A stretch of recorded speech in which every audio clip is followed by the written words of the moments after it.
analyst with 10 years of academic and industry experience. She holds a doctorate degree in geosciences from the University of Manchester, a master's degree from the University of Twente, the Netherlands in Geoinformation Sciences and Earth Observation, and a bachelor's degree in geology from the University of Ilorin.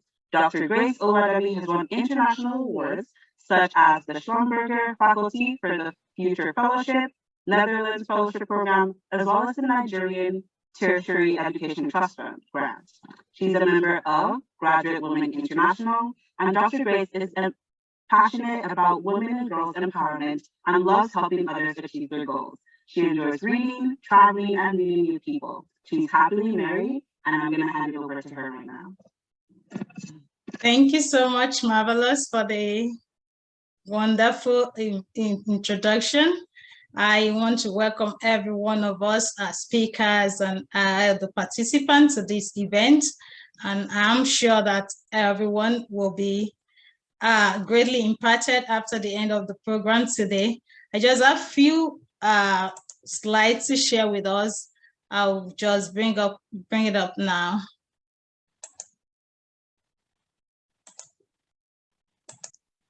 Bear with me a moment. Can we see all this?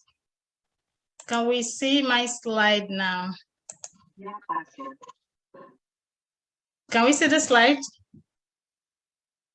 All right, thank you. So yeah, we're considering an important topic today, networking, which is a key to a successful career. And like the moderator justly said, it's organized by Success Waymarks Foundation Incorporation and today. So I want to say, first and foremost, I want to thank God for the privilege given unto us to put this together.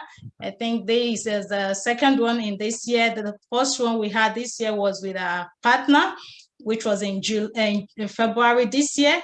And this is the first one we are hosting for the North American branch of the foundation. So I want to say on behalf of the board of directors of Success Waymarks Foundation, I want to welcome everyone joining us. Be it wherever you're joining us from. I want to say good morning or good afternoon, good evening. I noticed some people joining from the UK, some registration came from Namibia, Ghana, and so many other, even here in Canada as well. So I want to appreciate everyone. I acknowledge our speakers for taking time out of their tight schedule. Mrs. Fisayo Balogun, Mr. Abiola, Aluko, Mrs. Ellen O'Hara, sorry for the pronunciation. I want to thank Mrs. Anika Pavez also for taking out of your tight schedule to honor this invitation. I want to thank our moderator, Ms. Marvelous Adenika. She had to sacrifice today, drop even her work to be part of this program. So I really appreciate that. I want to thank all the participants as well, those already connected and those that will still be joining us. I believe that without you being here on the program, we cannot be talking to ourselves. So we appreciate your presence. And I just want to take us through few stuff we do in Success Waymarks Foundation, just about us. Like we said, this webinar is organized by Success Waymarks Foundation. It's a non-governmental organization that is registered in Nigeria in 2019. And the vision is to educate and empower women and girls, especially then in the field of STEM, that is science, technology, engineering, and mathematics. We provide mentorship and training towards their development. But in 2021 December, we registered Success Waymarks Foundation Incorporation here in Canada, and we have an extended vision to assist new immigrants to settle in Canada. This was out of a personal experience when I came in, and then what this terrain looked like, what the system looked like, and the kind of words you hear. So I was passionate that no, I really need to help people, new people coming in, that it's not really very difficult or very tight, like people say that you cannot get to your profession. So, and that is one of the reasons why we're organizing this program. So how do we go about our works? We organize workshops and seminars or webinars like this. We provide mentorship to girls and young female, also guide them on international scholarships and grants. And we are open, believing with help of some of us on the group, the call now, that will be able to give scholarship out to even girls that are doing well in the future. So that is a brief about Success Waymarks Foundation. And about today's topic, we're talking about networking, which is key to our success in career, in business, or wherever area of our life. So taking this definition from online, just from Wikipedia, it says is a sharing of information or services. And basically, that's what we're going to do today. We're going to be sharing information about ourselves, how we have been able to get into our professions, or even better professions than what we have before.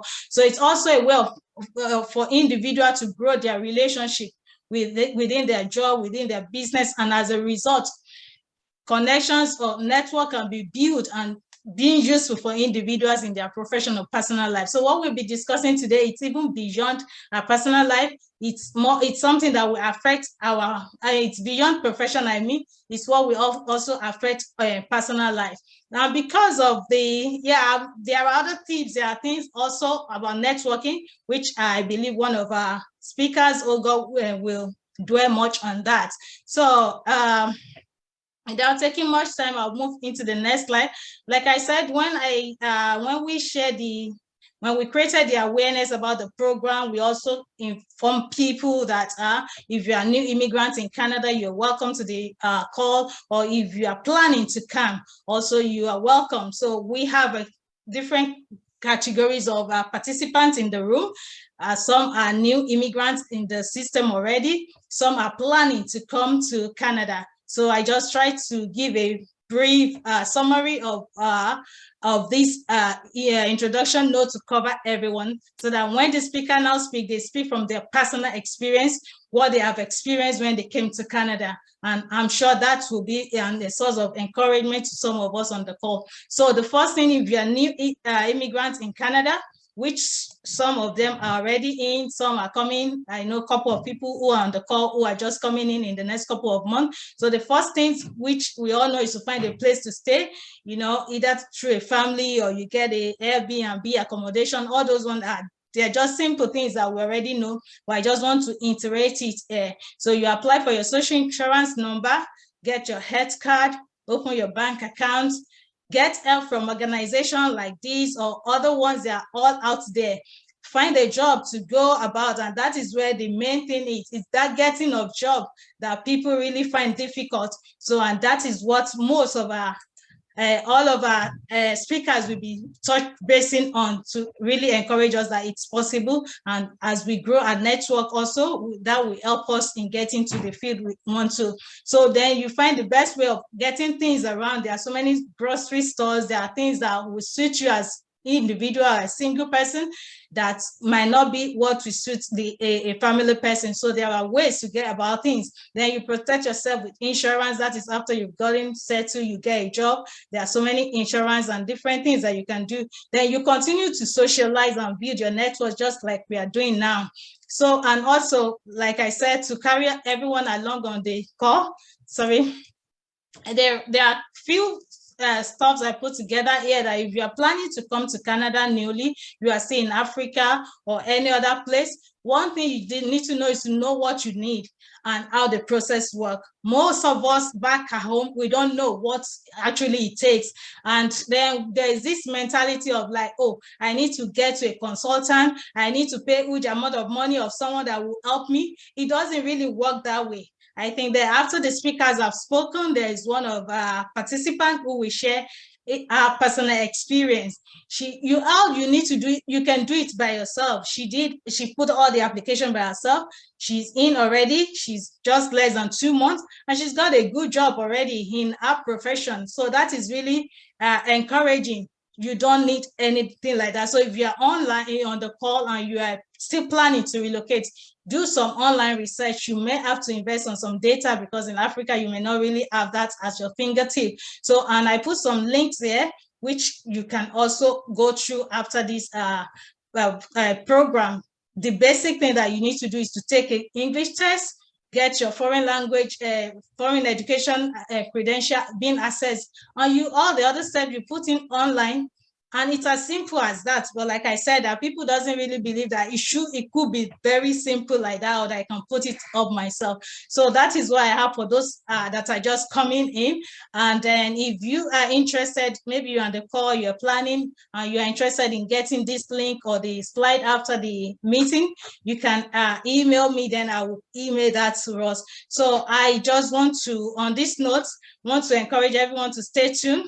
I'm sure that all our experienced professionals are here on call to tell us about their experience, how their life have been affected, and those that have impacted them even where they move into Canada, how networking has really helped them to settle in their professions. So on this note, I want to say thank you to everyone on the call and those that will still join as well. And I hand over to the moderator. Thank you.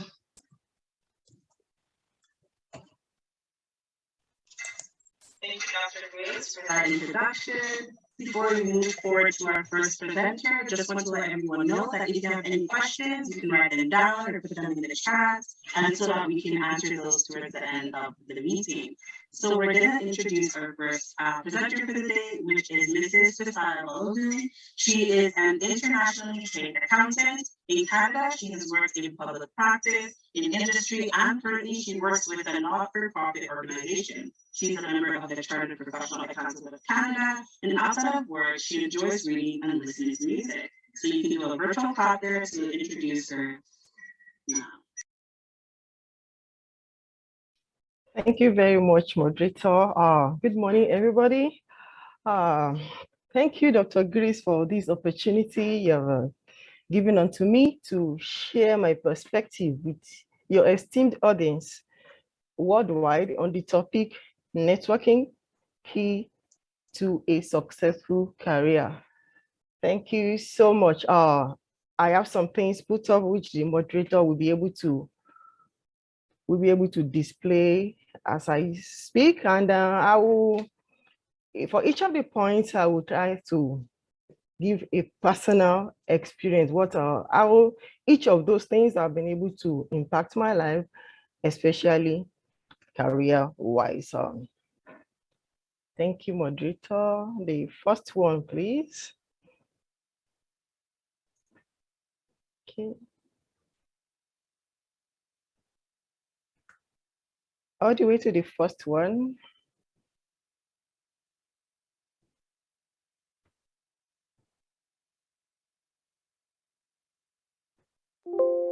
Okay, thank you so much. So I have a brief definition of networking. So it says, according to the Oxford Dictionary, networking is the action or process of interacting with others to exchange information and develop professional or social contacts. We can, the next one, please. Okay. So we can also define networking as building relationships with others who will be able to refer you to clients, prospective employers, or professionals in your field or career once they have confidence in you.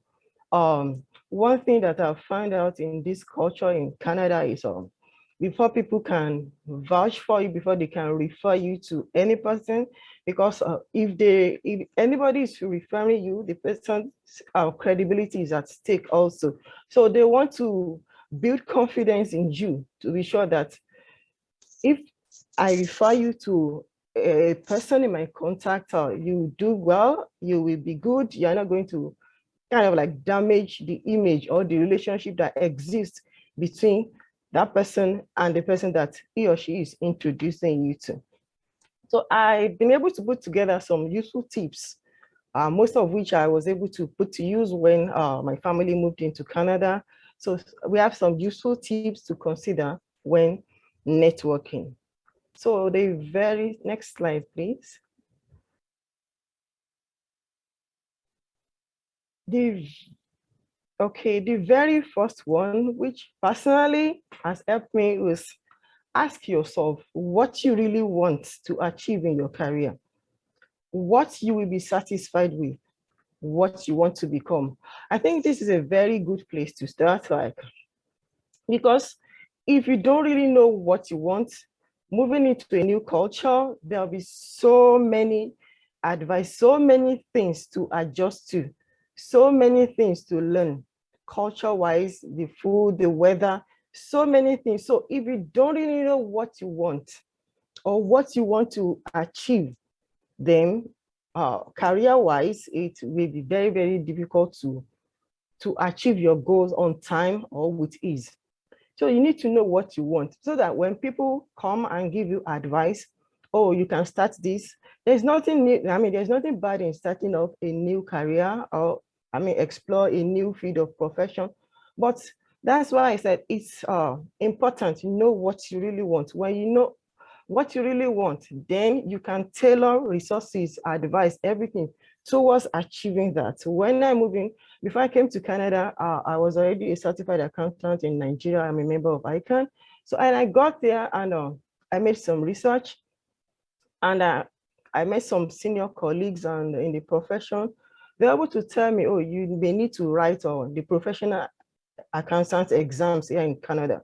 Even though with your ICANN, you may be able to get some exemption for some courses or maybe not, but definitely depending on how far you want to go or depending on you, you may have to start writing the CPA exam. Then it was certified general accountant before there was this merger of CPAs, I mean CGA, CME and CA. So I started up. So it is important to know what you want. What do you want? Even though you may not be able to start big, maybe you have to start pretty low or with a very low job title or low income job, but as long as it is in line in what you really want, then it's a good place to start. So ask yourself this question: what do I really want? The next point says, ensure that you connect with people in your profession or connect with people who are connected to professionals in your profession. Definitely, as an accountant, I wouldn't say I want to surround myself with only accountants, no. But I had to ensure that I have accountants in my network then.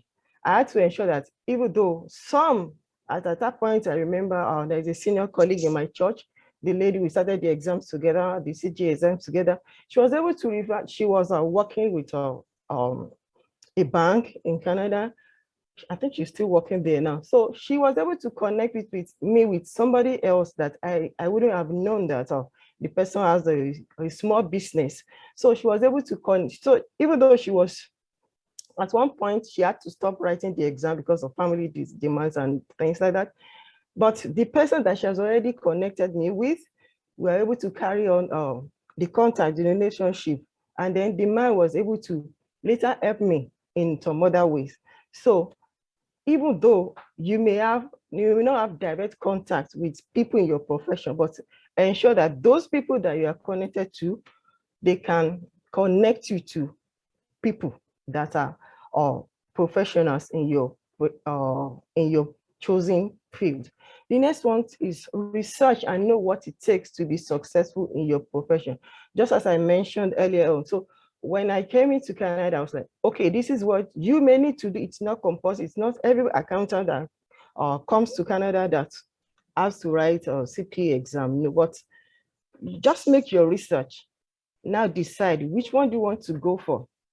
Do you want to, like, for example, then I decided, okay, yeah, since I'm already a certified accountant in Nigeria, well, I might as well start writing the CPA exams here in Canada too. And that was what I did. So know what you want, know what it takes to be successful in that particular profession. So thank you, moderator. The next one. So I have here some networking strategies, and I have here that the networking strategies are activities or plans that help professionals meet and establish industry relationships. And I have some examples here. So the following are the examples. So number one, which virtually everybody will be able to talk about or relate with in Canada, is volunteer opportunities. It's not compulsory, but it's a very good way to start. Seek out volunteer opportunities in your community, preferably in your profession. These opportunities will allow you to meet with new people and expand your network. It's you can in your community, anywhere you can. Maybe we have some community centers around, maybe in your church if you're a Christian, some people in their mosque and our associations, there's some professional associations. Seek out volunteer opportunities where you'll be able to volunteer, learn new skills, meet with people especially. So when you meet with new people, definitely one way or the other, you are expanding your network. So another thing to do is to make a list of people that you know. Reach out to them about your career goals and ask for advice, information, and resources. This one, if you don't reach out, if you don't inform people about what you need, they may not be able to help you or help you appropriately or timely. So you need to reach out. At one point in my CPA's designation journey, I needed a mentor. Before I was using my boss, he was the one signing up on my practical experience reporting, but I left the job and then he was not really happy. So I needed somebody else that I can meet at any point, even outside our office hours. So it was a friend, and this friend, I met him in one of my professional exams, and that was how the relationship started. And he told me, oh, I know of another senior colleague that can help you. That was how he gave me the contact of this senior colleague. And today, the lady, she's my mentor. I still call her mentor, even though I'm through with my CPA practical experience reporting, but I still call her my mentor because once in a while I still go to her to like, okay, seek for advice. This is what I've done so far. What do you think I can do again? So when you don't tell people what you need, they may not be able to help you. The next one is ask people in your current network for referrals. Their contacts also could provide you with job leads and advice. So even if people in your current network are not able to help you, they can refer you, just as I said, of my friend. He was not able to be my mentor because we were both CGA students then, but he was able to refer me to somebody else that could do that job for me. Thank you, moderator. The next slide. Another thing is to become a member of relevant professional associations, which can provide good working professional development opportunities. So become a member of whichever one you choose. That also can help. Attend conventions, conferences, and workshops in your field. Gain new knowledge, gain new skills. So this is another way when you don't isolate yourself. That's another thing I would like to bring. I mean, when I first moved into Canada, that was one thing I did, which I knew was very bad, didn't really help my career at all. Don't isolate yourself. Work with people. And as I mentioned in the other points, speak out. Let them know the area where you need help, where you need assistance. Find and utilize a mentor. Mentors can open doors for you and provide you with great advice, information, and resources. Yes, because usually your mentor will be somebody that is experienced. So they will be able to guide you appropriately and provide needed advice, timely one and needed one. The next slide, please. So I have some notes here that will really help out. And then don't forget, these are some of the things that I've been able to use in my own career and to get to where I am currently now. So be curious and ask questions. Ask questions. There's no crime in asking questions. The person may be able to help you or the person may not be able to help you, but at least ask questions. Whatever you are not clear about, look for somebody that can help you out. Ask. So stay in touch. So when you build relationship in networking, don't just connect with somebody maybe on LinkedIn or from a conference and then just leave it at that. No, reach out. Really connect with those people. Like have a conversation with me. You can now develop a strategy. Okay, maybe every month I'm going to send email out to people in my contact. Just deal with it and use whatever is you are comfortable with that you know can help you.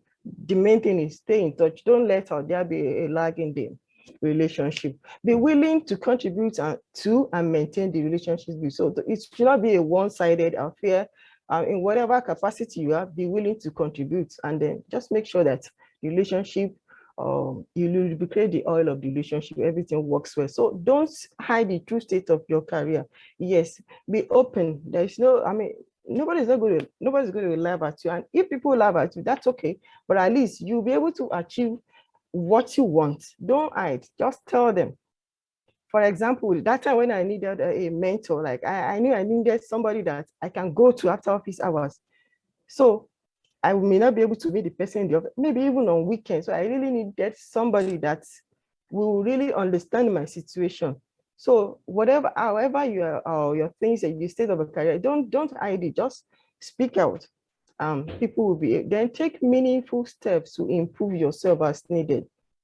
There's been a time that one of my senior colleagues, and he asked me, oh, what's your Excel skills? I was like, can you do this? Can you? I said, I couldn't do. I said, oh no, madam, you need to improve. And he sent me a number of links that are to websites that I was able to watch, and I was able to improve on my Excel skills. So I believe learning is a continuous process. We all learn every day. So if you have to develop on some areas of all your skills, there's no crime in that. Go ahead and make sure you really do it. Make a decision to follow through and achieve your desired career goal. You may have to adjust temporarily. For example, having or accepting low or no income. So this is very important. Flowing from the fact that you really need to know what you want, then you have to decide to follow through, that you are not going to let it go by the wayside. You may have to accept low income or no income. When we moved into Canada, my family was pretty young and I was pregnant then. I couldn't even work long hours. I couldn't work longer. So I had to start with something small. So, but don't forget, everything must be, whatever you do, just make sure that it's aligned with your goal, what you want to achieve. Even if you have to start small, maybe there is no income, maybe there is low income, just persevere. It doesn't last very long. It may just be temporarily. So sift through advices. Some may be pretty discouraging. I can tell you that. For example, the fact that your career goal is not achievable. So there is pretty common here that you see some people, when you move in and you want to go into your profession, they will say, oh no, it's not that, it's never done. You can't start big. There's no, you can start big and you can start small. I mean, it depends, but whatever, just make sure that you start. Make sure that you start. You are following your the path you have charted out for yourself to achieve your desired goal. Don't let anybody tell you that you can't do it. It may take time, but definitely you will be able to do it. So just sift through. There are people who advise you. There is no crime in people giving you advice, but just make sure you sift through. What do you want? Which one can help you to achieve the career goal? Which one can help you to get to your desired job or what you want to achieve in your career? So take advice. There's no crime in that, but make sure you don't subscribe or let those ones that are discouraging, don't let them rest on you. Don't let them sit on you. And then that will now discourage you. That will now discourage you from doing what you have already set out to do. So then I think I've mentioned this, be flexible to start with position or job titles that are maybe lower than your international job title. The main thing, you gaining experience. You'll be people, when you work with people, even if it has to be low job titles, these people can be your reference later. So it's never a waste of time or a waste of opportunity. Start small. You can start big. There's been a lot of people that are able to just move into Canada and they're able to start straight into their profession, and even at the level or something like a step or two below what they were doing before they moved in. So anyhow, just the main thing is you know what you want and make sure that whatever steps you're taking is channel towards achieving the goals that you want. So in conclusion, if effectively deployed, networking can make a huge difference in one's career path with regards to the ease of achieving desired career goals. So it makes it pretty easier to achieve your goal when you are able to effectively network with people. Thank you so much for your time. Thank you for this opportunity once again, Dr. Grace. Thank you, Mrs. Salomon. That was very insightful. I hope you all learned some things because I know there was a few takeaways there for me. So we're going to move on to our next speaker, which is Mrs. Anika Pervez. She is currently working as a senior consultant in KPMG. She is originally from Pakistan and she has lived in Saudi Arabia till high school. She did her bachelor's in mathematics and computer sciences, which she graduated in 2017. Her work experience includes working as a systems consultant and a solutions analyst. She moved to Winnipeg, Canada in January 2019 and got a diploma from the University of Manitoba in business analysis. In her spare time, she loves reading books, hiking, and doing fun activities with her 3-year-old daughter. So welcome, Mrs. Anika Pervez. Thank you so much. I hope everyone can hear me. Okay. Thank you so much, Grace, for offering me to speak here. I don't have any slides, so I'm just going to go ahead and just share my story of what I've been up to since I came to Canada. So I came to Canada in 2019, and even though I had already been working for 2 years, but for a year after that, since coming to Canada, I could not find a job. It is admittedly very hard to sort of like find your place because it's not just a different country altogether. There are so many things that you need to adjust to. The weather is harsh, especially if you're coming to a city like Winnipeg. The weather is harsh, and then you're just like getting used to all the rules, and then getting all your paperwork in place, and then your driver's license and all of that, right? That's a long process. And when I came to Canada, I came on a visitor's visa. My husband was already here, and then we applied for my residency. But until that came through, I couldn't even do anything because I didn't have any status. So I was just trying to research as to what I could do. I knew that I wanted to go into this field, but I had no idea how to start. My husband was then, at that time, he was working in KPMG as an accountant. And then once I got my work permit, I started applying for jobs. And I realized that the companies did, my experience was that the companies, they wouldn't even look at the resume despite your past experience in your field if you do not have any Canadian experience. It doesn't matter where that experience is coming from. It doesn't matter what job you're doing. But I felt that because I had no Canadian experience, my resume wouldn't even get picked up, or I wouldn't get any calls, and I would just keep applying. Like I would just sit all day and keep applying. And then I found out that, oh, I was expecting my daughter, and then I was like, okay, no, I have to do something. So then I started working at 24/7 In Touch. For those of you who don't know, it's a contact center. I started working there, and even though it was long hours, it was a very boring job and whatnot, but I sort of leveraged that experience for my next job interview, and sort of used it that, oh, working in 24/7 gave me a perspective, gave me the confidence to talk to people, and like it just picked up all of the positive points that came out of that. And then I took a break for a bit, when my daughter was born. And then as soon as she was around 3 months, I started applying for jobs again. And at that point, I remember going on a Christmas party with my husband to his company, which was KPMG. And I was like totally lost because it was all accountants there. That's not my field.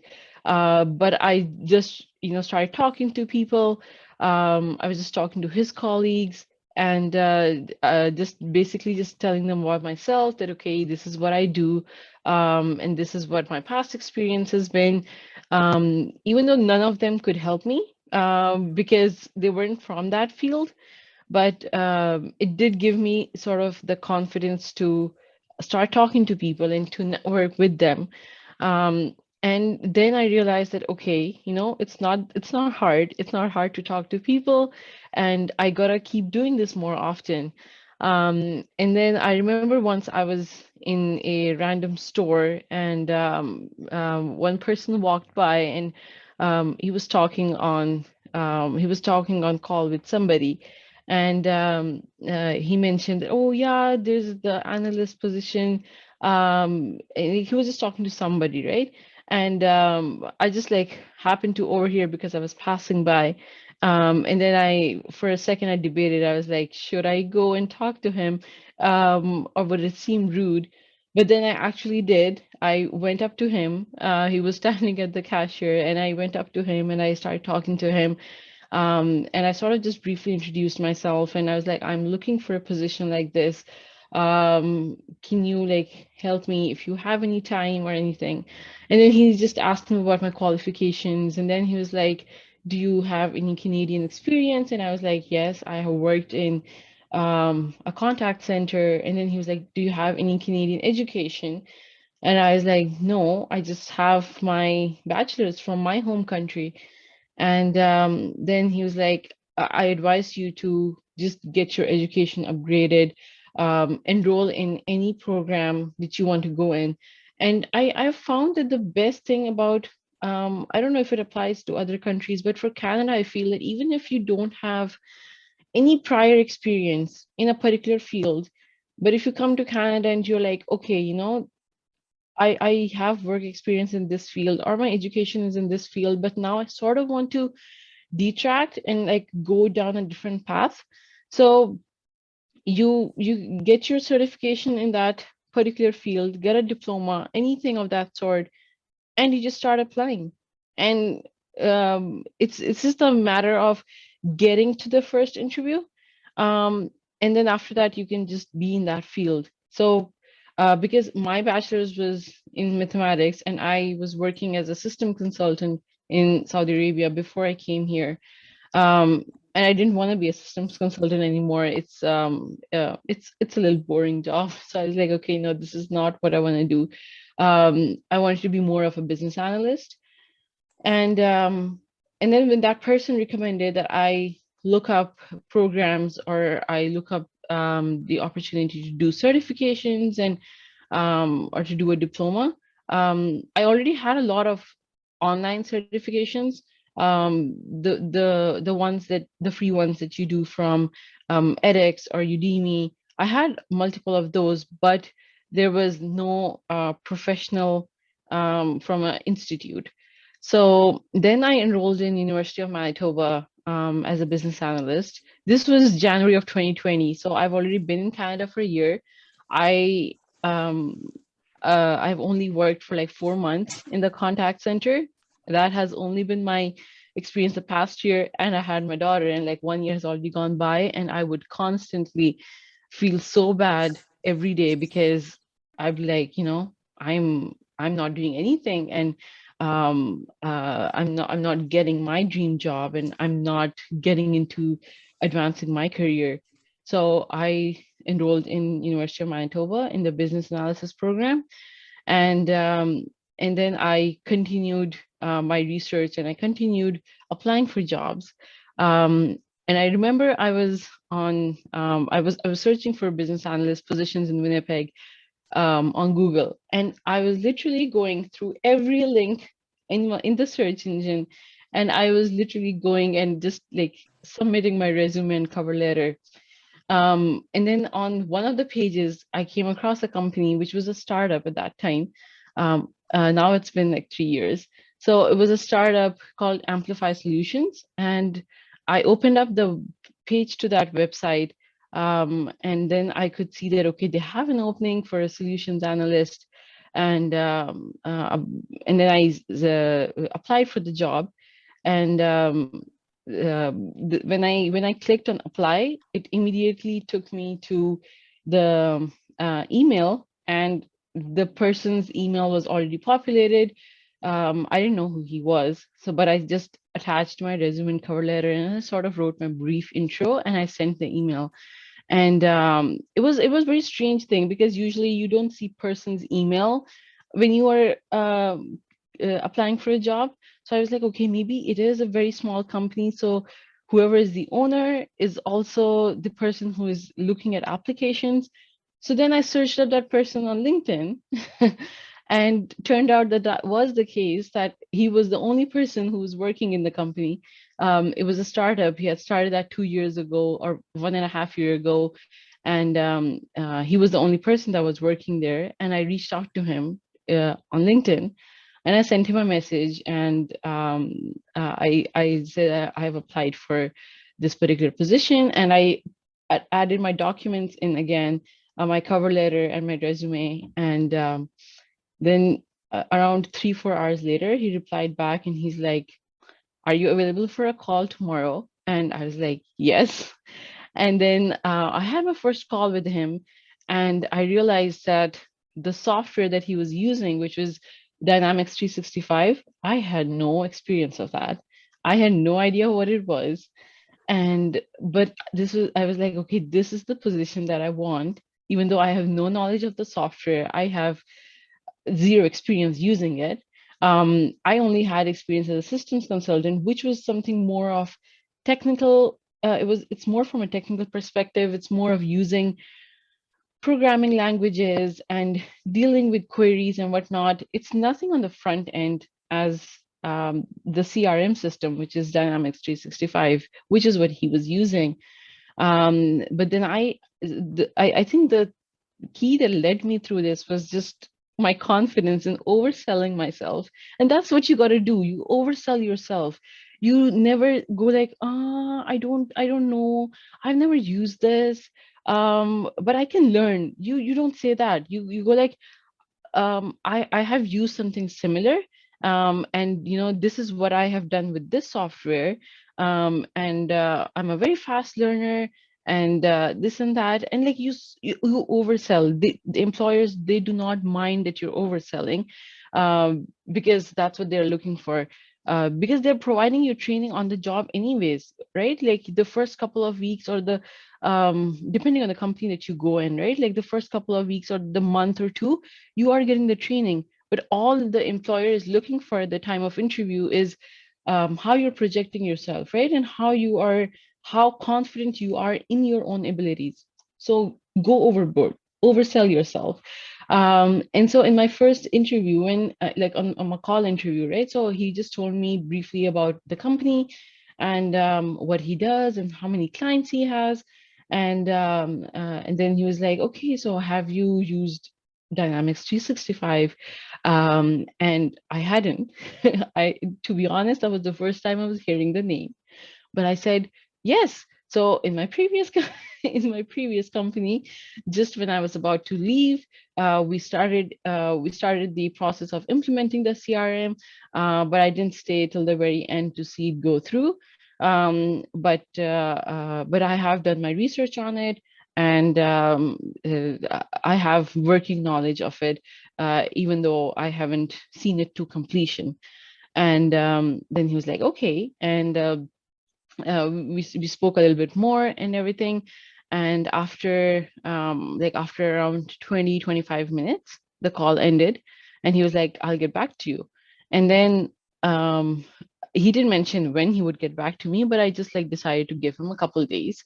I waited 2-3 days, and he still hadn't gotten back. So I had spoken to him on Monday, and it was Friday, and he still hadn't gotten back. And then I felt no shame in reaching out to him again, and hey, I'm just following up. Like, they like the fact that you follow up. This is something that he told me later.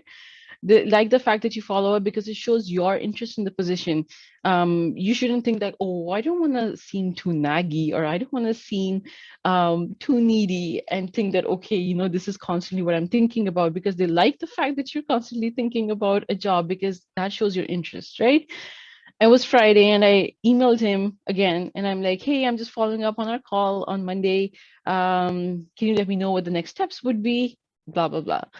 And then on Monday, he got back to me and he's like, yeah, can you come in for an in-person interview on Wednesday? And then he said there will also be a test that you have to do. I will make sure that I send it out to you before your interview, and then you can come in and then you can come into the office.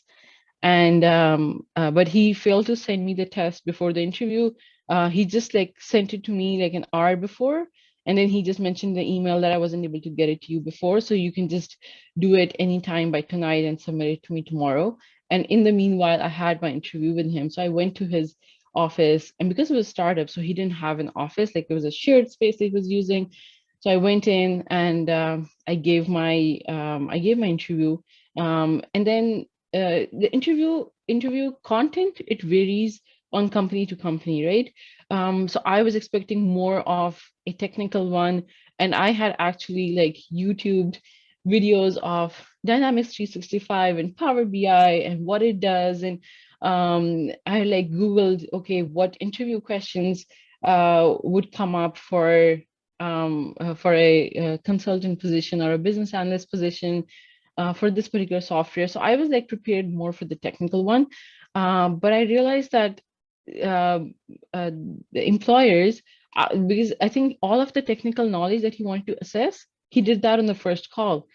Now in person, all he wanted to do was just see how I am in person and how I am in talking to people.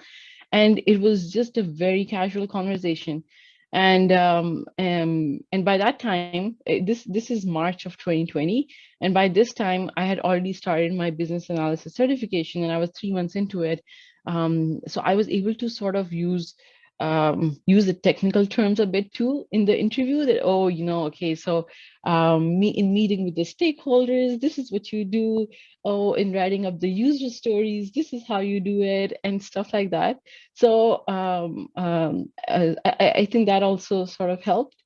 And then after my 30-minute in-person interview, I just walked out, and then he was like, I'll get back to you by next week. So this was Wednesday, and I came back home and I did my quiz, and I sent it over before the deadline. And I was pretty sure that I've gotten all of it correctly. It was like an Excel quiz, because when you're creating reports with Power BI, Power BI is very closely linked to the CRM Dynamics 365. So when you're doing that, so you're using a lot of Excel, and you need to have a knowledge of the queries and whatnot. So that is something that I was already proficient in. So I sent over the quiz, and I was just like waiting for him to email. And then Friday passed, and then Monday passed, and it was already a week, and I hadn't heard back from him. And then I sent him an email, because even if they don't want to take you, they still do send out, like, if they say that they're going to get in touch with you, they're going to get in touch with you, even if to say that, okay, we're not accepting you for the position or anything, right? So I hadn't gotten any of that email. So I just took the opportunity to send an email to him again and just like highlight that, oh, talking to you made me realize that I would be a perfect fit for your position, for this particular position, and I'll be able to bring value to the role. And, sort of like summarize what you've already spoken about in the past two conversations, but you're just sort of putting it out there again. And then he replied back saying, "Oh, my apologies. I had to get in touch with you a couple of days earlier, but I was just busy, etc., etc." Now I didn't know what he wanted to get in touch with me about, whether it was accepting or rejecting. But then the next day he called me again, and he was like, "Oh, so I just forgot to ask you, what is your status in Canada right now?" By that time, I already had my PR and everything, and I had like I could work for any company. And then when he asked me that, I knew that he was going to offer me the position, but I just told him what he asked for, and then we hung up. And then the next day he sent me the offer. Um, and yeah, so I started working in April 2020. So this is like a 1 year, 4 months after I've landed in Canada. Um, and like this involved applying to gazillion positions, working a not very nice job in 24/7 in touch for 4 months. But I would say like I think for the and then it's the trick is to only get that first position, right? Because when you have that experience, when you have that relevant experience in your field, any interview after that, you apply anywhere else, it's all super easy and very breezy to get in because you have the experience, and like you already know all the rules and everything, and then any company wants you, right? And you also have the confidence. So yeah, and then like that's how I got my first job. And then I remember and then COVID happened, so I never met him in person after that. I met him in person after like in like December, when I had already been working for like 8 9 months. And then that's the first time I met him in person again after my in-person interview. And then I asked him, I was like, what made you give me this job? Like, I was very curious to know how many applicants were there at the time I applied. And then he was like, I had a lot of other applicants too. And there was one person that I had shortlisted. I had extended the offer to him. And he was going back and forth with the offer. And then he was like, okay, I'll think about it.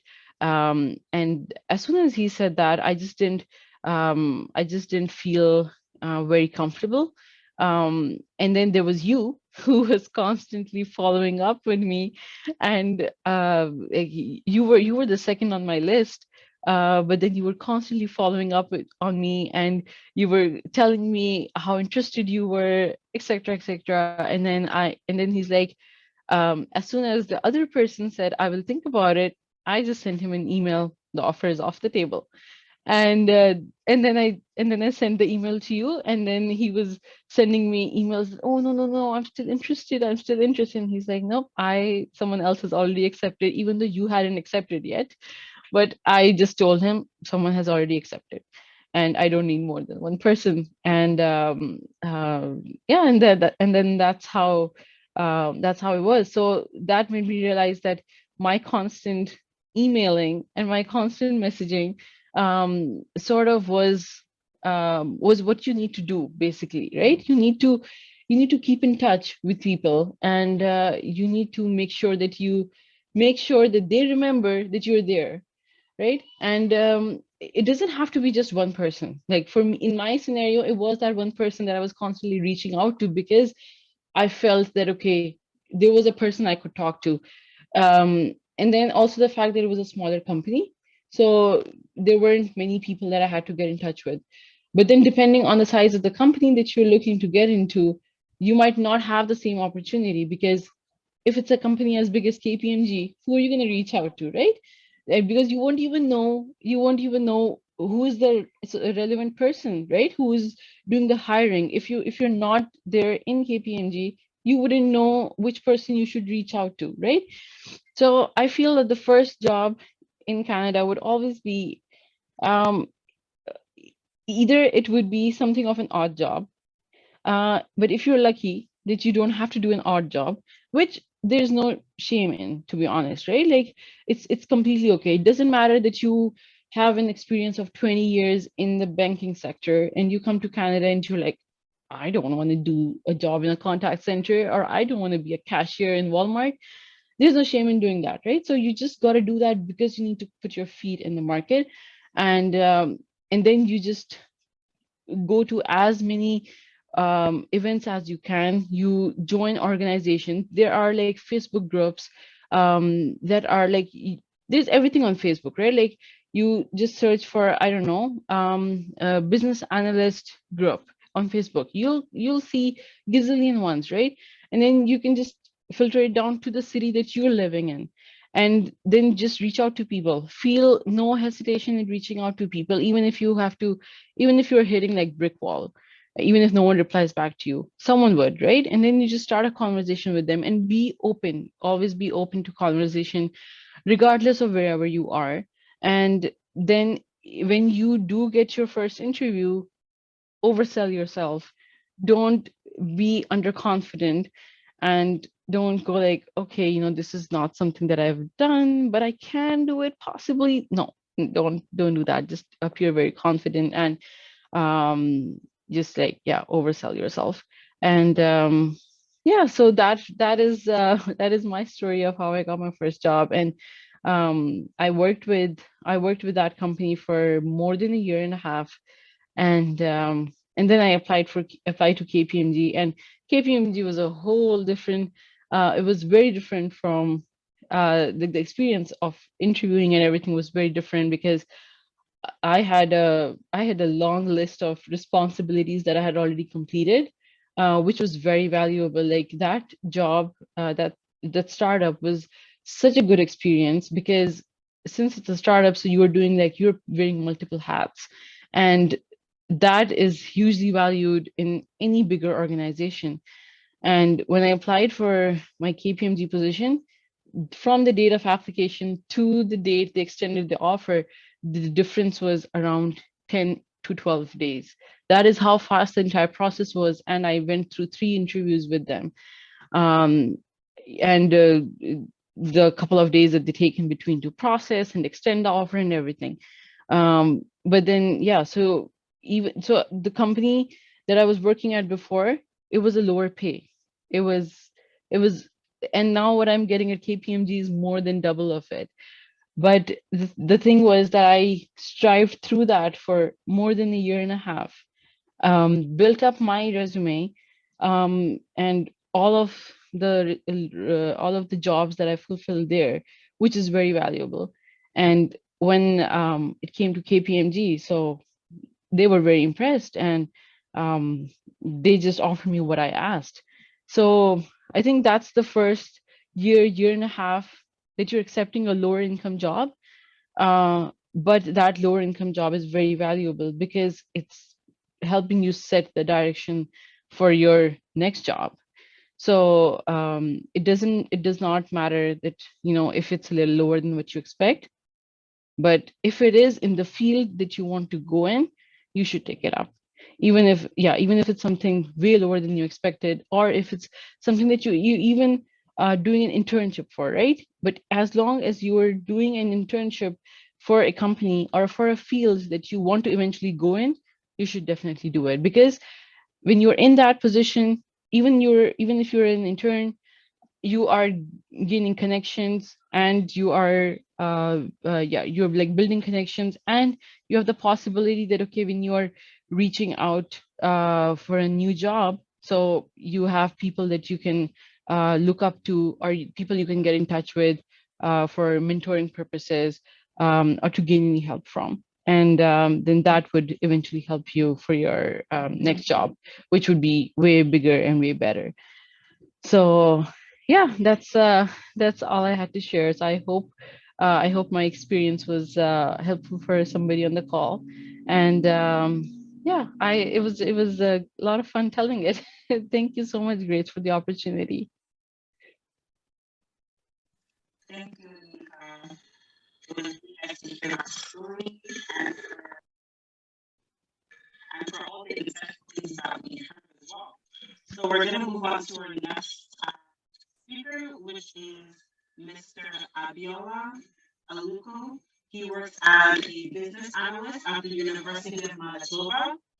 He has certifications in project and product management, as well as Scrum, product owner, black belt, and ITIL.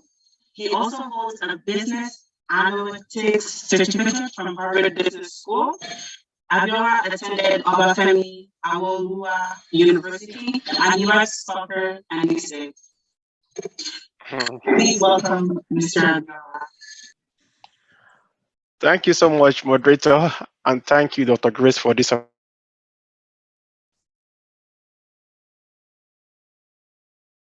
opportunity.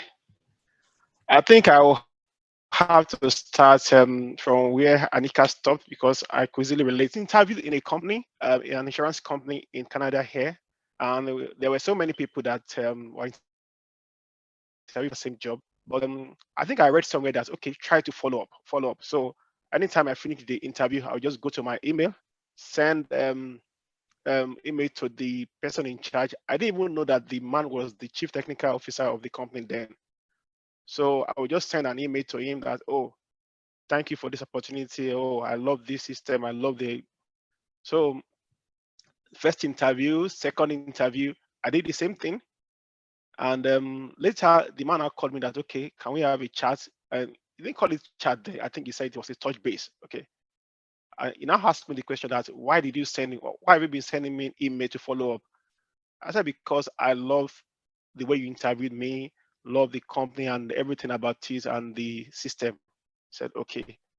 Well, later when I got the job, he told me that, oh, because he showed interest in the company, that was why I gave you the job. That we had other people that we were even considering that were vastly experienced in that software because they were using a new software. Guidewire is an insurance software, and practically I had no experience, nothing of such at all. But he said because I could follow up, and that showed that I would develop interest in what they are doing. So let me just go through. I just prepared this slide this morning. I saw people with slide. I know, okay, but but we have had the definition from Oxford Dictionary before, and the thing here I want to mention is that networking makes your human capital readily apparent to employers and prompt hiring decisions. So when you meet people, when they know you, so it is easier for the employer to see you. And in a way, when you have people that can in a way refer you to a company, the decision will not be difficult to take because they know someone that you can lean on, someone that okay, they know that has been working with them, and they see that okay, is bringing in this person, so we can easily relate and offer the person job. And networking is crucial means of obtaining career information. But I want to take this to another level that apart from the physical networking, pandemic has brought so many things. So in the course of searching for jobs, then I leverage more on virtual networking. So on LinkedIn, Facebook, Instagram, Twitter, and YouTube. I know so many people use this for social media alone, but it has gone way beyond that, and it can help for professional development. Let me share my experience on LinkedIn. LinkedIn, I have my profile on LinkedIn. Check this out, and most time if I see any job, if I see advert, I go to LinkedIn, search for the recruiter's name, or if there's anybody that actually posted that job. If it is not on premium, you might not be able to contact them directly. And some you can easily contact them. And I had a whole lot of lists. So oftentimes, what I do is that I go to LinkedIn, look for recruiters generally. I just start looking for the fit business analysts. I just start looking for recruiters here and there, and I will just send them messages like a blast, maybe to like 20, 30. That okay, I'm still looking for this job. If you have anything you can connect me with. There was this particular job that I was actually looking out for. It was with a bank, I think BDO, and the recruiter reached out to me before then, and we talked. But when this advert came out, he did not. But based on that, I tried to message him to say, okay, if he can still consider me for that. But it was my normal blast that I normally send, and lo and behold, another recruiter just reached out to me. Oh, you are still in the market. I have a job. Can you come for interview? I said, why not? So he interviewed me, and that was how I got my first BA role. But let me just say this: that people talk about odd jobs, people talk about this. There's nothing bad in it. It's not the way we say it. When we came, I worked in a bank for years before coming here. And then when I came, I wanted to go into banking, but I looked at, oh, I don't want to do that again. okay, I was now looking at, okay, I was a big boy in Nigeria then. Let me look for a managerial role here. But I couldn't get. I ended up in the contact center, but because I was determined, because I knew what I wanted, and though I was doing that job, but I still have my plans that okay, this is where I want to go. So no matter what you are doing and the distraction, it's always better to be focused, to know what you want. I usually tell people that most time you have your plan, you can have the short term, medium, and long term. You can be here and okay, I want to change career, or I want to stay in my field. There is nothing impossible in this country. As long as you are determined and you want to move along, you can do it. Let me share a story with you. I have a friend here. He came to the country with his ACCA and was able to convert to CPA. And he was going for an interview one day in a bus, in a normal transit bus. It was just going, and somebody just came, walk up to him in the bus. Oh, are you a Nigerian? He said yes. Oh, okay, that's good. Where are you going? He said I'm going for an interview. He said what? He said accounting job. Said accounting. You're Nigerian. No, they won't give you that job. You are new in this country. You better go for support job, go for care job. That's what you can get now. Or you don't have family. So this man said he got to the interview, he was discouraged, as in he could not perform at that interview. He said that talk was just ringing in his head that you cannot get this job. You better go for care job. He said he was discouraged. But he was fortunate because maybe the interviewer noticed that something was wrong. They called him back that come again, and he was interviewed the second time and he performed really well. They now asked him what happened the first day, but he could not explain to them what actually happened. They said, okay. Man said, I noticed that okay, with your resume and your qualification, you should have performed better, and okay. But he was able to get that job. The man that walked up to him, maybe he did not do it out of bad motive. Maybe that was he knew that's what he has been doing, and he saw a fellow Nigerian just coming to the country, and this is the best way I could advise the person. So, but in another way, that conversation actually affected him seriously, but he was able to get that job. When we talk about mentoring, I always say that it's not only mentoring that works really well, it's you having a kind of body too. You need to have someone that you can relate with. It can be your friend, it can be somebody in your field that when the shifts are down, you can easily call that, oh, guy, this interview, oh, didn't go out well for me. So that person will be there for you to encourage you. Because at times it's always difficult when you are looking for a job in this country. When you see some of this letter, oh, we have moved on.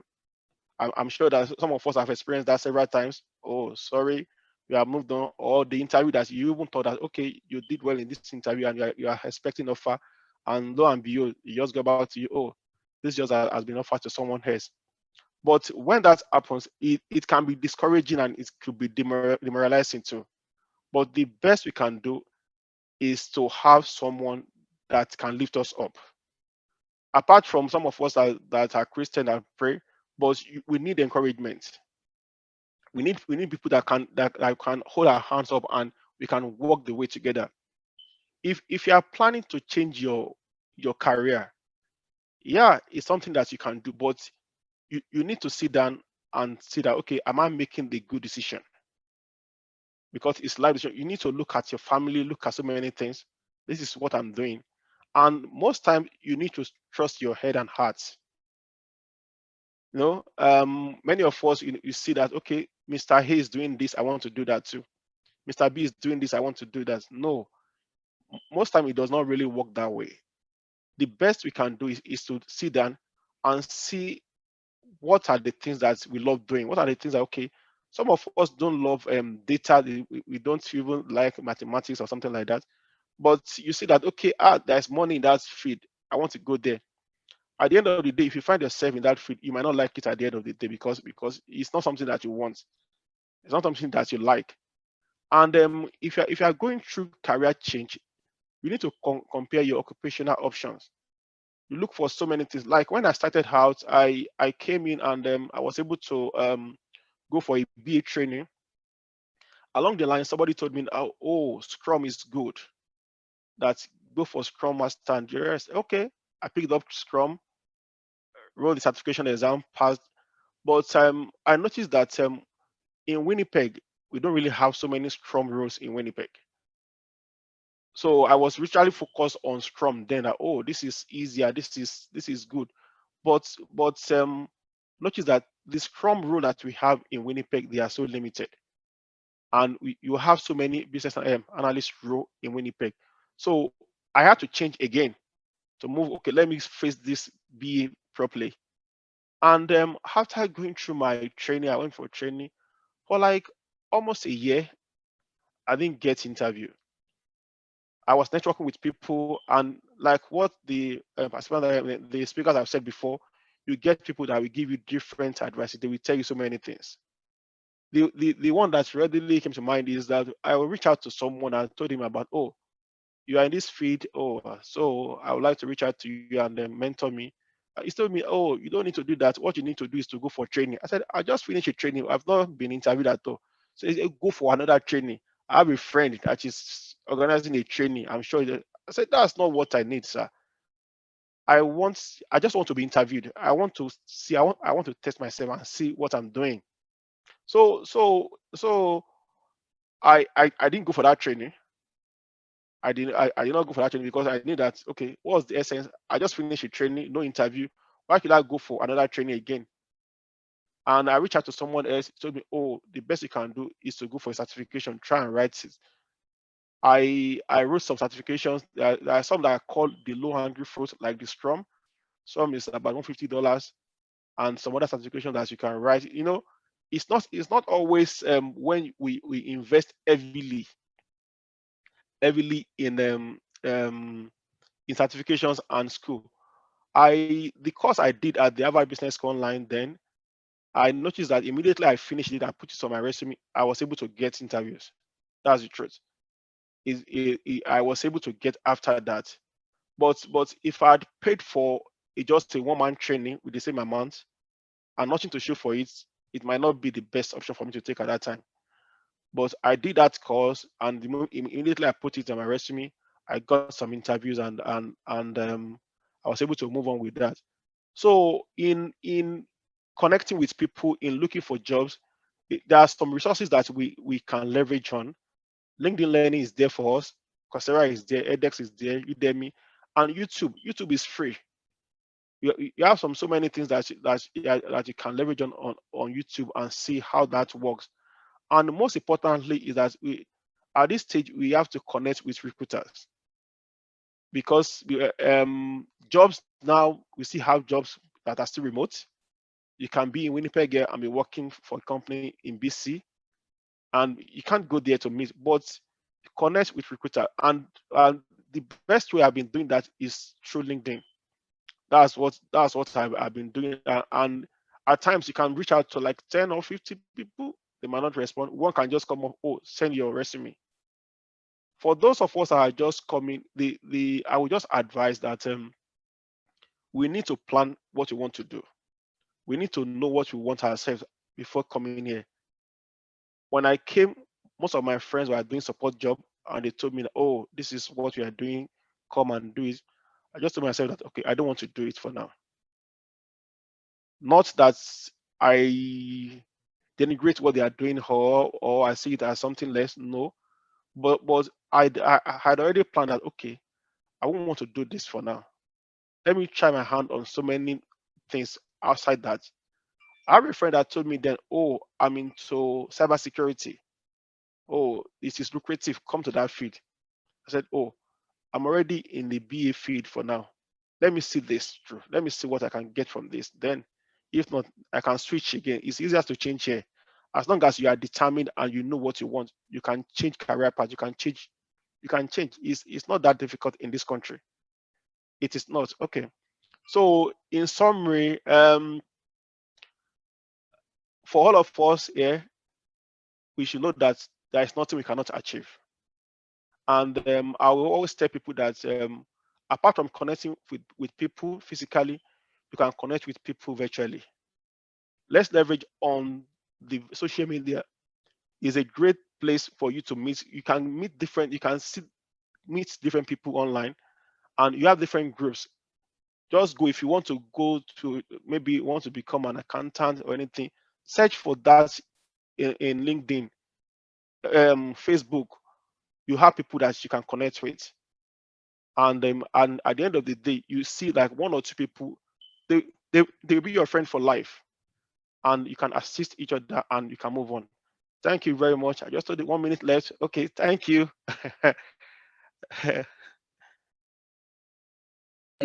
Thank you for that presentation, Mr. Abiola. We're going to move on to our final presenter today, which is Mrs.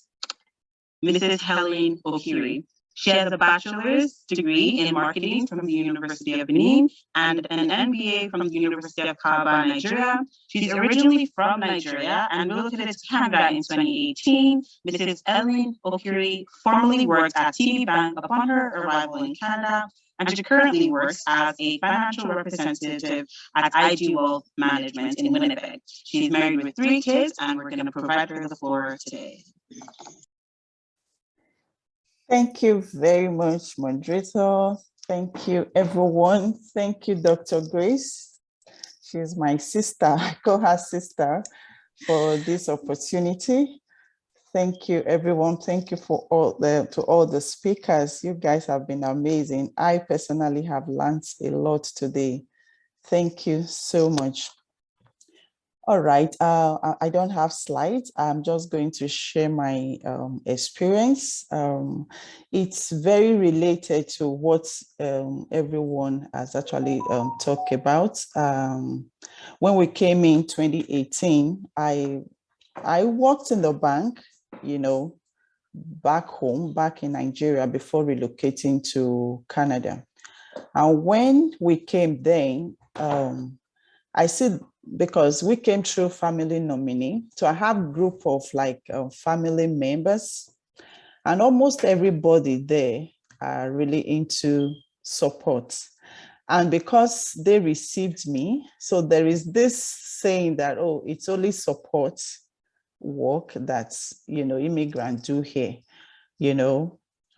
So I see that as a trend, really, because it depends on, most time, the people that receives you, or like your family, whatever, you tend to, you know, shaping your own, where you want to go to them if you don't break out easily. But I was resolute that I wasn't going to do that job. You know, disclaimer is, it's not bad, right? Just like Mr. Abiola said, it is not a bad way to start, okay? But so far, you know, this is where you are going. The fact is, when you come in here, the bills are high, all right? There are actually a lot of things to do, you know, exchanging your Naira to dollar is not easy. So you really need something to keep going. So take up the small one, you know, if that is what you can start with, because everybody grace is different. There are some people that come and they start very big. Some come as well and start small. And so I started, I liked what I was doing as because in the bank, I was like a marketer. So I wanted to still continue in that aspect. I went to the bank, to TD Bank, to actually set up an account, where I met this guy, like my financial advisor there was like, oh, since you have this experience, you can do something, you know, it's also possible to work here.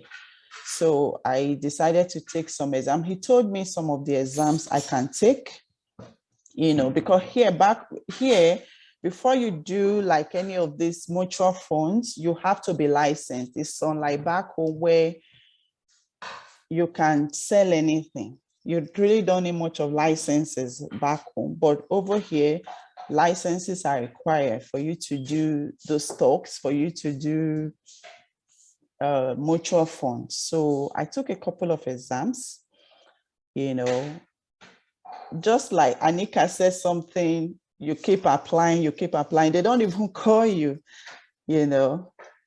So what I did then was to volunteer. I know Fisa, you also talk about volunteering. You know, I did volunteer. So that sort of gave me like a Canadian experience. So which I used, you know, and when I had that on my resume, I saw that I was receiving calls for interviews. So, you know, back and forth, I was able to get my first job in TD Bank. So starting that, you know, because of the timing, the bank most time closes 6 p.m. It didn't work for me because I was here alone then with my kids. My husband was still working back home in Nigeria. So because even my family circle then will be like, really, is this possible?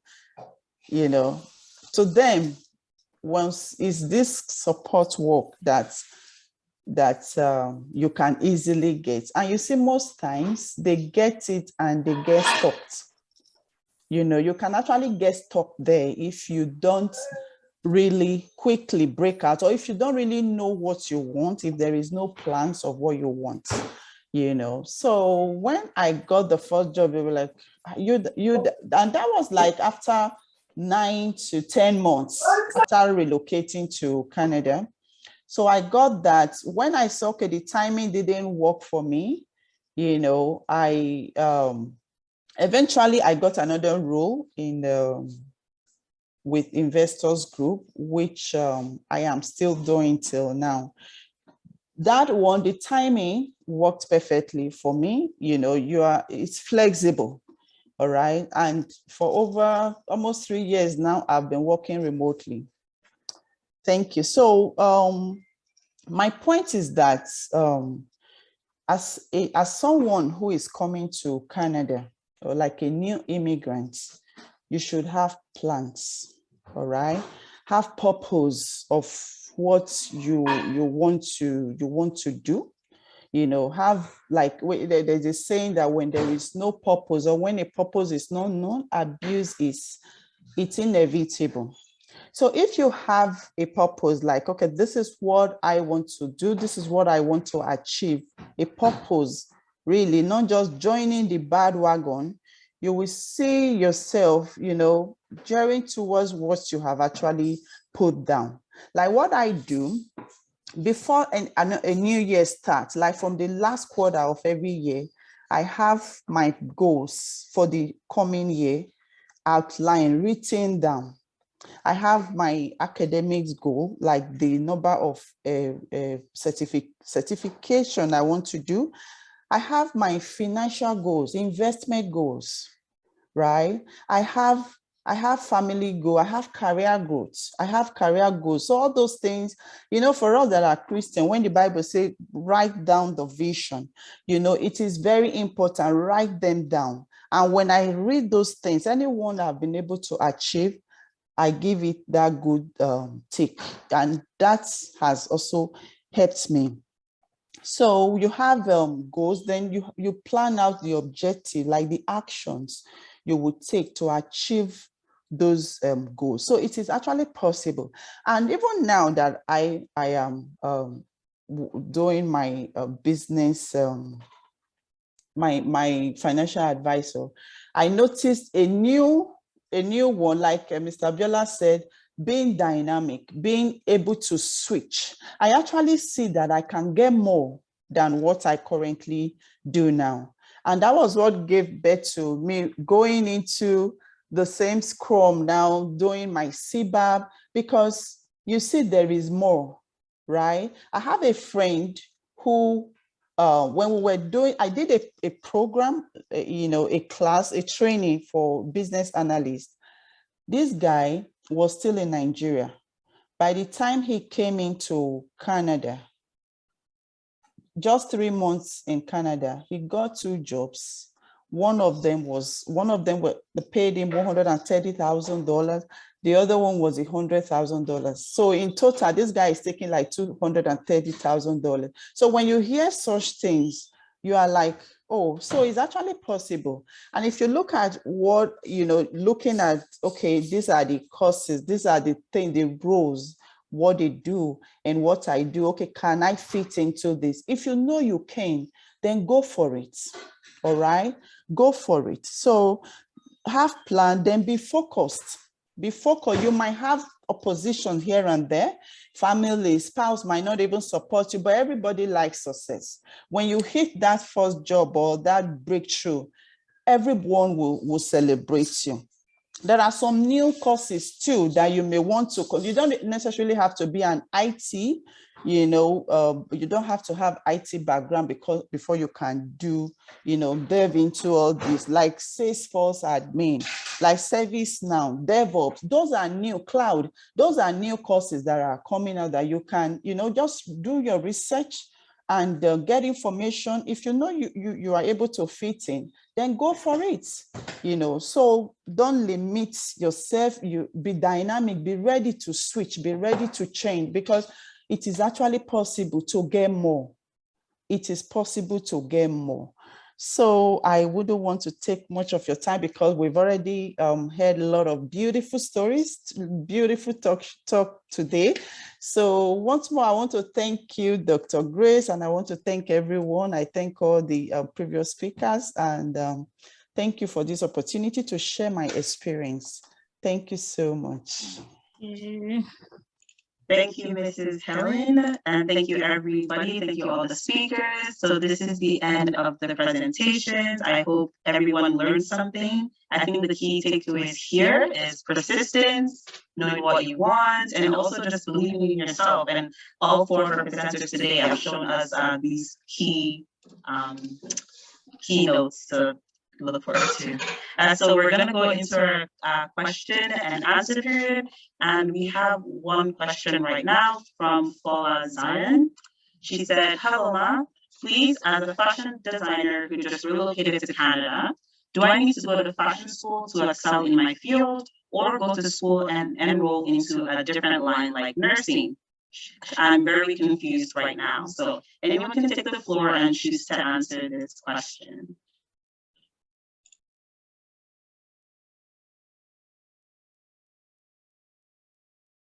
Any of our speaker can please respond to that, Mr. Abiola. Luca, will you please respond to that? Sorry, can you take that question again? Sorry, I didn't hear properly. I just put on my headset again. Yes, not a problem. So she said, hello, please, as a fashion designer who just relocated to Canada, do I need to go to fashion school to excel in my field, or go to school and enroll in a different line like nursing? And she's very confused right now on what to do. Well, like we said before, that it depends really. Like you need to know what you want. If your passion is in fashion designing, then you need to take a step towards that line. And if you see that, okay, nursing will be valuable and you go to school for nursing, yeah, why not? But you need to look inward and see, this is what I want myself. This is where I'm good at. This is what I feel okay, I'll be doing it and I'll be happy to do it. Though we have bills to pay, definitely. You have your bills to pay, and you have things that you need to do to meet your immediate needs. But you can just find a way to, okay, short term, this is my plan, medium term, this is my plan, and long term. So any one of it that works around, you just have to segment your plans and see which one fits. And well, I don't really know much about fashion designing. I know that there are schools here, there are where you can get into that field here, but I don't really know much about it. I know that for nursing you can go back to school, and I know that we have accelerated nursing program also. I know that you guys have that you have that, but try to look inward and see what you can do. And I could see another question there, that you don't have a work experience and prior to relocation, and it's not helping you do well in the job interviews. So that is it's not difficult to find your way around that. Try to look at some YouTube videos, try to practice. It depends on the feed. If it is contact center, what they are looking out for is your soft skills. It depends on what's on the role you are applying for. Look at the job description. So many of these things, in a way or the other, you have done it before in Nigeria. It might not be that professional or tailored the way they put it here, but you have done it before. And the most important thing is that you must be confident in whatever you are saying. Because if you are talking to your interviewer and they see that, okay, this person is not really confident or sounds shaky, they know that something is wrong somewhere. So just look for YouTube videos, try to look at the job description, practice yourself, and see that, okay, this will go on well. And if not, you can get someone that can assist you. That I have this job interview, let's practice together. So you can know where you still lack, things to improve on, and with that, you should be able to, you should be good. Be good. Thank you for answering that question. Let's also remember that many of our presenters today talked about volunteering as work experience. So that's also a way you can gain work experience for your field. Any other questions can be put in the chat box. Otherwise, I'll just send it over to our host to wrap things up and give us our closing remarks. All right, thank you, moderator. Thank you, everyone. Yeah, like I said at the onset of the program, that we have mixed participants, and some are connecting from Africa, and they're just planning to relocate to Canada. Like I mentioned then, that it's all about information. It's still all about networking. And I'm sure people like that also have gained one thing or the other. But there is someone in call who will also testify to that you don't really need a rigorous routes consultant or pay huge amount of money. You can just do it by yourself. And she will share her experience just in 1 or 2 minutes. Tolu, please, can you come up and then add some input on that? Hello, everyone. Hi. My name is Toluwani. I recently moved to Canada in June. Yeah, the first week in June. And I started this whole process based on advice from Dr. Grace here. She advised me December 2019, and January 2020, I started the journey. And I did everything myself, wrote the IELTS, WES. One thing I discovered throughout this journey is that information is key. So strive to get information on yourself by yourself and know these things for yourself. So no one comes to tell you something else and then you then believe. And once I did that application, another thing I learned is that once you do that, just focus on the other things that you were doing before and just leave it whenever the application gets approved, and then you move. So my application got approved in February of 2022. So that was like 2 years. That was like I waited 2 years. And when it came, I did my IELTS myself, everything myself. I got an 8 IELTS, so it boosted my score. So February, I got my PPR, and then I got my passport in April. I moved down here in June. No, contrary to coming to Canada, I keep hearing people saying, oh, you have to, any job you see, just pick it and start, because you might not get any job here in Canada because you don't have Canadian experience from your field.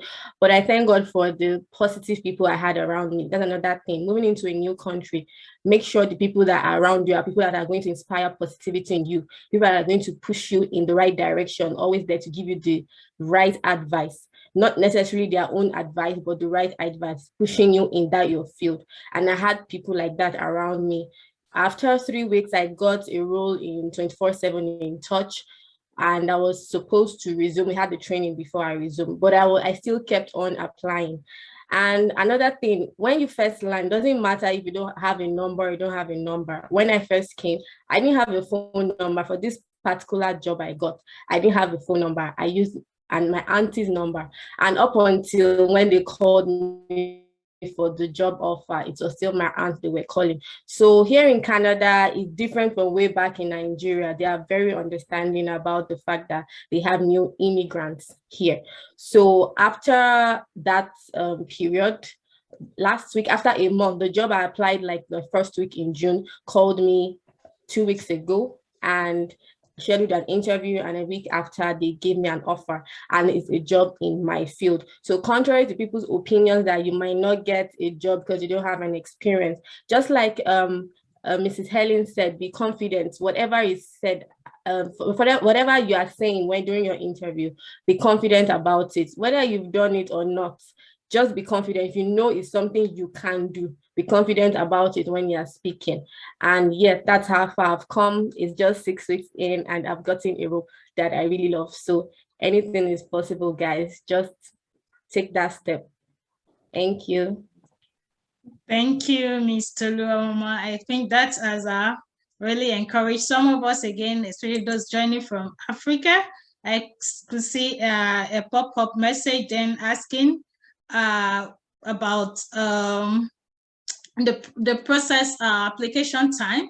Yeah, it depends. It depends. Like, yeah, for Tolu example, I think COVID really affected application.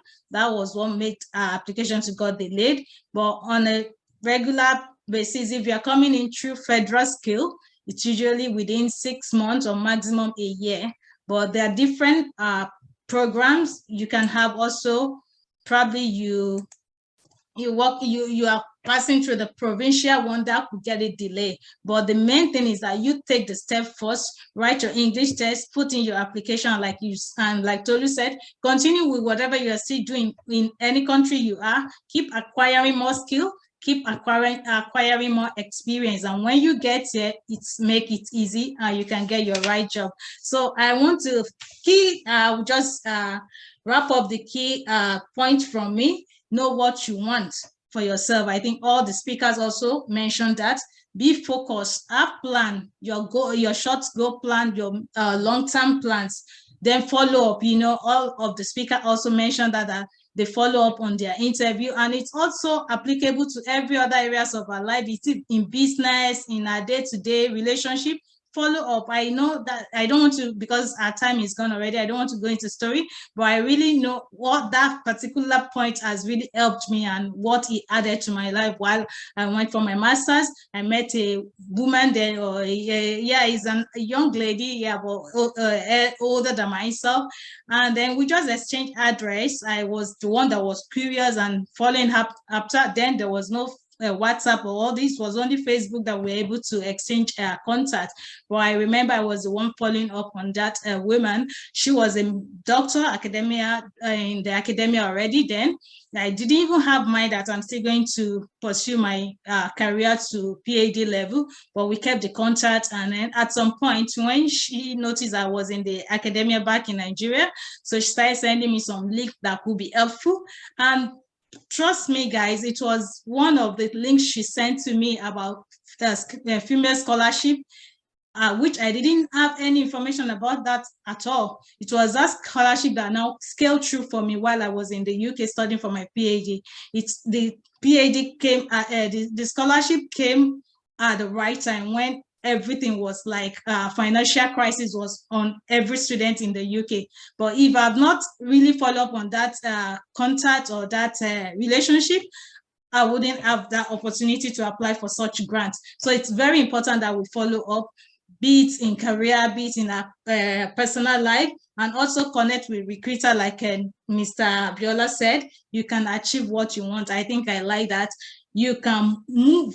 I think maybe our next meeting will be on switching careers in 21st century. You know, you don't have to be rigid that this is what I've been doing and this is what I want to continue to do. You can always change here, like Mr. Abiola said, you know, and get to what you really want. And I'm sure, and one thing I also want to say is God factor. God is important in whatever you're doing.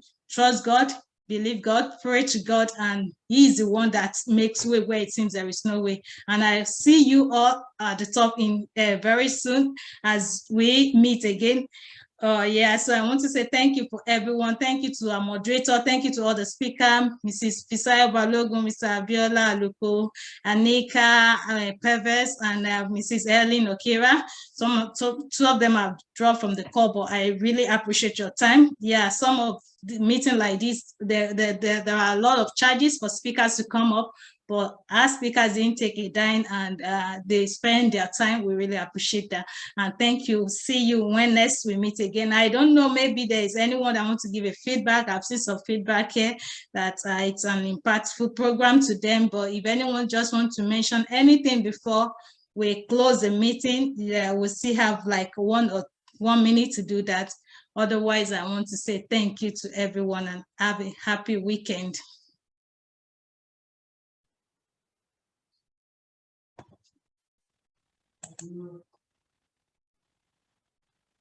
Thank you very much. Thank you. You can, yeah, okay. You can show your Thank video you, if you ma'am. want to, and say thank you to the speakers and everyone. Yeah. Thank you. Thank you. Thank you all. Thank you. Bye, It's everyone. been a very impactful Thank one. you. Thank It was a you. nice program. Thank you, Doctor. Thank you. Thank you, Thank you. ma'am. It was a very nice program. Thank Thank you, you. everyone. Bye.